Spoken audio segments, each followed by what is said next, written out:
Bom, doutor Luciano Dávila Coutinho, para a gente dar continuidade às nossas conversas sobre recuperação judicial, nossa última conversa foi sobre recuperação judicial e o tempo.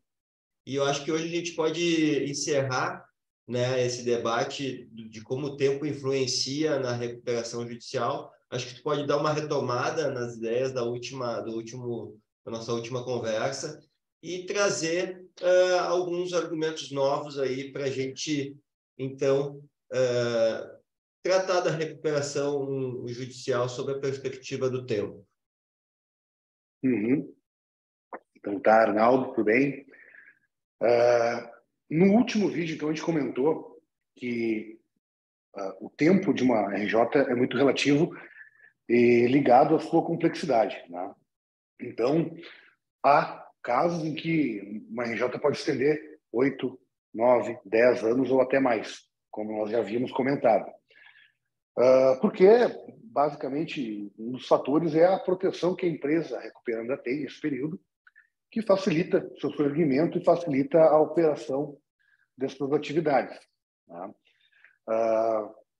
Fazendo, então, agora um paralelo ao que a gente tem visto muito ultimamente, que é a empresa se quer levantar a RJ e já propor outra, né?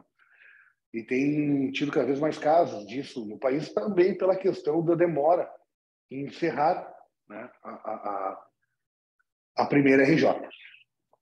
Então, partimos ali do artigo 48, e aí cabe a diferenciação, mais uma vez, daqueles dois momentos. O primeiro momento em que o juízo recuperacional defere o processamento da RJ, e aquele segundo momento em que a RJ é efetivamente concedida, que é após a apresentação de um plano de pagamento que ou não foi objetado, ou, se objetado, se restou aprovado pela maioria dos credores em uma Assembleia Geral de Credores, tá?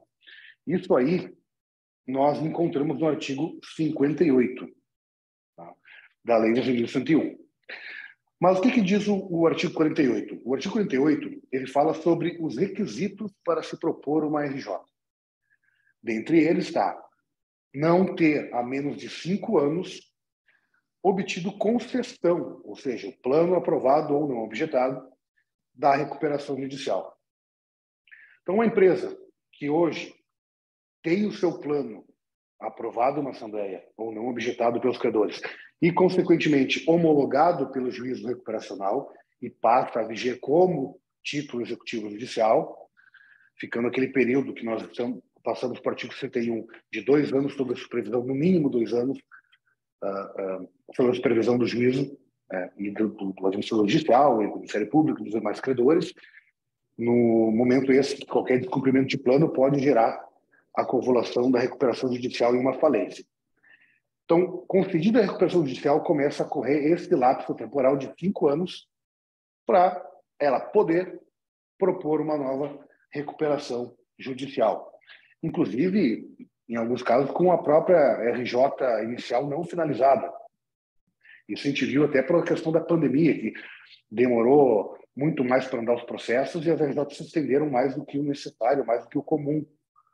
Então, e aí disso advém uma crítica e, ao meu ver, a lei deixou uma brecha, que é, bom, temos uma nova RJ, mas a maior parte do passivo dessa nova RJ é constituído pelo passivo que foi abrangido pela primeira RJ. Então, vamos dar um exemplo concreto. Eu devo 100 milhões, eu consegui aprovar um plano com 50% de deságio, com 20 anos para pagar. Então, a minha dívida de 100 caiu para 50, em tese. Em tese, eu quito 50 e eu não devo mais nada. Como eu tenho 20 anos para pagar o plano, para cumprir o plano, passando 5, eu poderia ingressar como nova RJ. E, às vezes, o passivo dessa nova RJ é o mesmo passivo que compunha a RJ anterior. Então, eu devia 100, estou devendo 50. Faço uma nova RJ e busco um plano de mais 50% de deságio, por exemplo, e consigo aprovar. Então, a minha dívida inicial, que era 100, na primeira RJ caiu para 50, na segunda vai para 25. E assim pode ir sucessivamente, se o tempo permitir.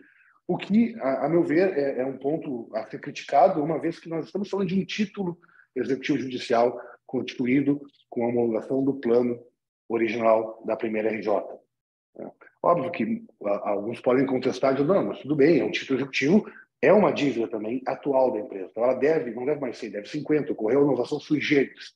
Por que inovação sui generis? Porque, em caso de falência, volta à dívida original, né?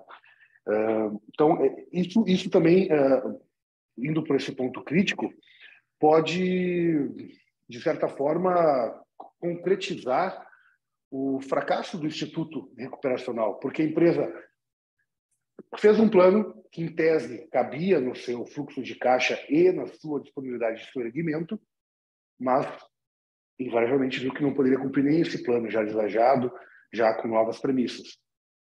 E aí dá para se questionar. Então, foi efetiva essa RJ? Essa recuperação valeu? Ela atingiu sua finalidade jurídica ou não? Obviamente que para, às vezes, sobreviver no mercado, o empresário tem que fazer isso.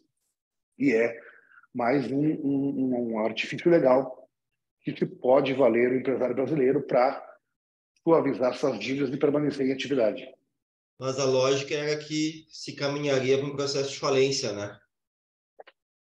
A lógica, se realmente tu já deslajou, mostrou para os teus credores, que são os mesmos credores, basicamente, da nova RJ, que te deram aquele voto de confiança, aprovando o teu plano, não objetando o teu plano, né, em sua maioria, te deram esse voto de confiança para permanecer no mercado, acreditando no teu soerguimento. E tu vem e fala para esse mesmo credor, olha, eu não consegui, eu preciso de mais mora, mais deságio, porque eu realmente não estou conseguindo.